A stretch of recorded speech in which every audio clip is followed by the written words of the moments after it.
వక్రతుండ మహాకాయ సూర్యకోటి సమప్రభ నిర్విఘ్నం కురు మే దేవా సర్వకార్యేషు సర్వదా.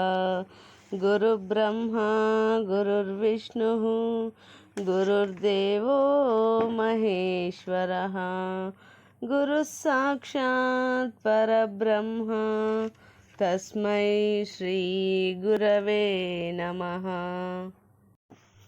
అరుణాచల మహాత్మ్యం 3వ రోజు పారాయణం.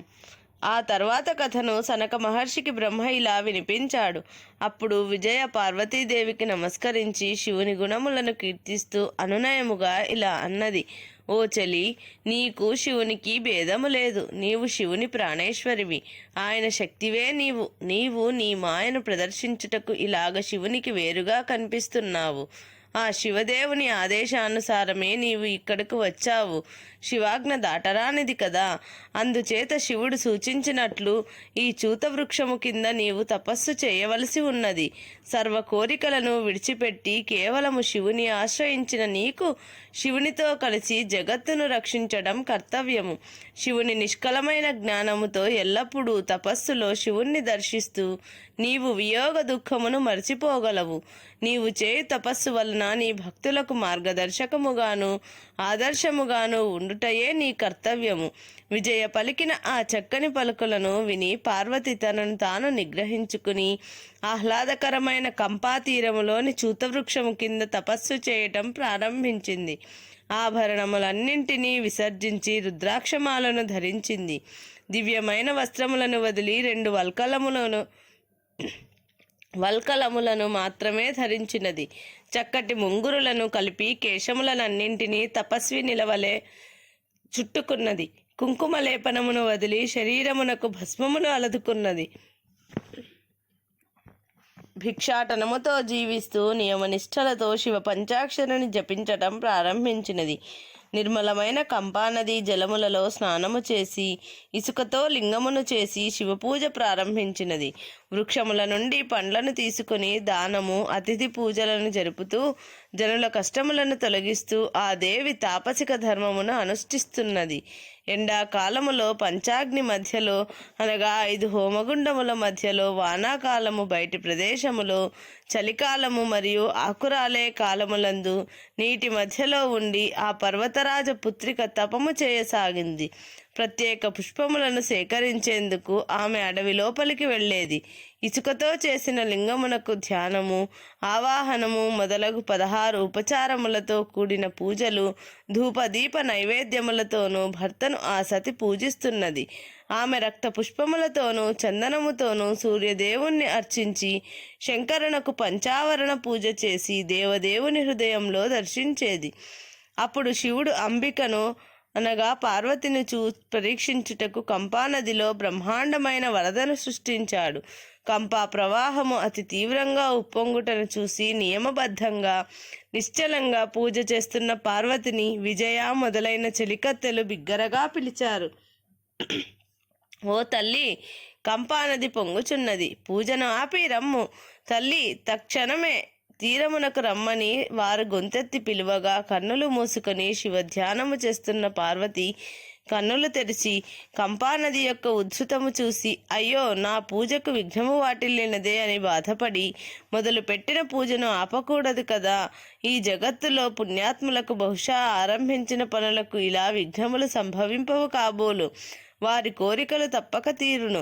ఇప్పుడు ఈ వరద వలన నేను పూజించే ఇసుక లింగము నీటిలో కరిగిపోవును కాబోలు. ఈ లింగము నశించినచో సద్భక్తుల కోరికలన్నీ నశించును. ఈ వరద శివమాయ కాబోలు. నా భక్తిని పరీక్షించుటకు శివుడే దీనిని సృష్టించి ఉండవచ్చును అనుకొని దేవి ఆ ఇసుక లింగమును చేతులతో గట్టిగా చుట్టుకొని దానిని గుండెకు హత్తుకొని నిశ్చలముగా కూర్చున్నది. ఆమె చుట్టూ కంపానది ఎంతో వేగముగా ప్రవహిస్తున్నా ఆమె చలించలేదు. తాను గుండెకు హత్తుకున్న ఆ లింగమునకు మనసులో నమస్కరించుకుని కన్నులు మూసుకొని ధ్యానంలో ఉండిపోయినది.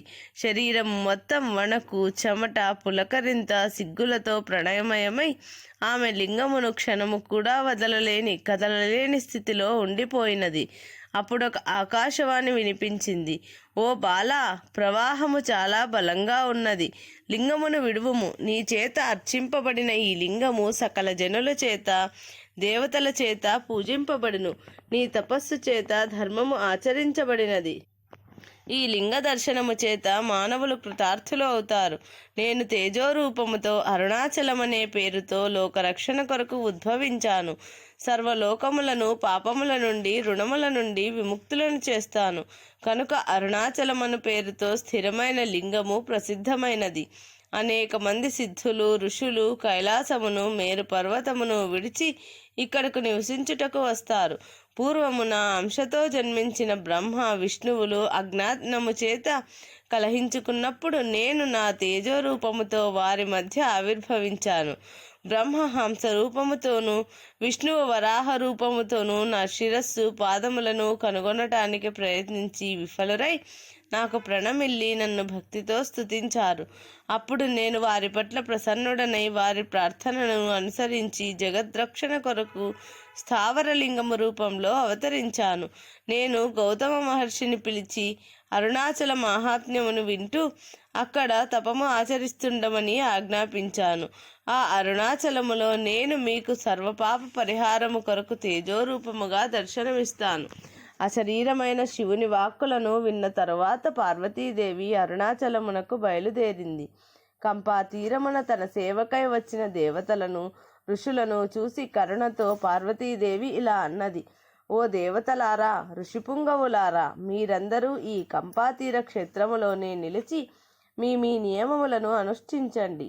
నా కుచములు, చేతి కంకణముల నొక్కుల ముద్రలు గల ఈ సైకతలింగమును ఎల్లప్పుడూ భక్తితో పూజించండి.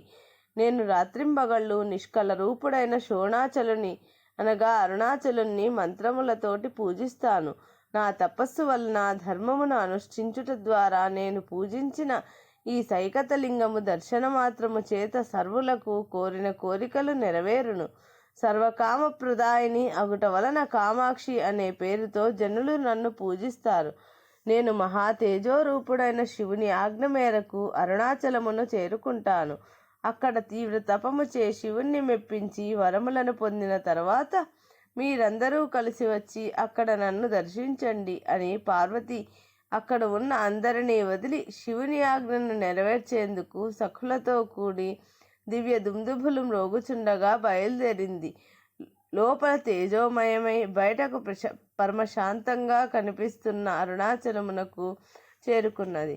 ఆ స్థావరలింగమునకు నమస్కరించి కుతూహలంతో సిద్ధగణములు, యోగి గణముల కొరకు వెతికి ఆ దేవి అత్రి, భృగు, భరద్వాజ, కశ్యప, అంగీరస, కుత్స, గౌతమ మహర్షులను, ఇతర సిద్ధులను, విద్యాధరులను, దేవతలను వరముల కొరకు అరుణగిరిపై తపస్సు చేసేవారిని చూచినది. అరుణగిరిని చుట్టి గంగ మొదలగు నదులు అరుణాచలుని సేవిస్తున్నాయి. ఇదే అరుణాచలము, దీనికి నమస్కరించుము అని దేవతలచే తెలుపబడి దేవి ఆ పర్వతమునకు మాటిమాటికి నమస్కారము చేసింది. మహర్షులందరూ ఆమెకు ఆతిథ్యం ఇవ్వాలని ప్రయత్నించగా దేవి శివాజ్ఞ చేత నేను గౌతమ మహర్షికి అతిథిగా ఉండటమే నా కర్తవ్యము అని పలికి గౌతమాశ్రమము చేరుకున్నది. గౌతమ మహర్షి శివభక్తులలో అగ్రగణ్యుడు, తపోనిధులలో ముఖ్యుడు. ఆయన సమిధలను, దర్భలను సేకరించుటకు అడవిలోకి వెళుతూ ఆశ్రమమునకు వచ్చిన అతిథులను సేవించండి అని శిష్యులను ఆదేశించాడు. మహర్షి దర్శనము కోసము దేవి వారి ఆశ్రమమునకు వచ్చి మహర్షి గురించి ప్రశ్నించింది. శిష్యులు ఆమెను సాదరంగా ఆహ్వానించి కాళ్ళు కడుక్కొనుటకు నీళ్లను ఇచ్చి తర్వాత ఫలములతో ఆమెను సేవించారు.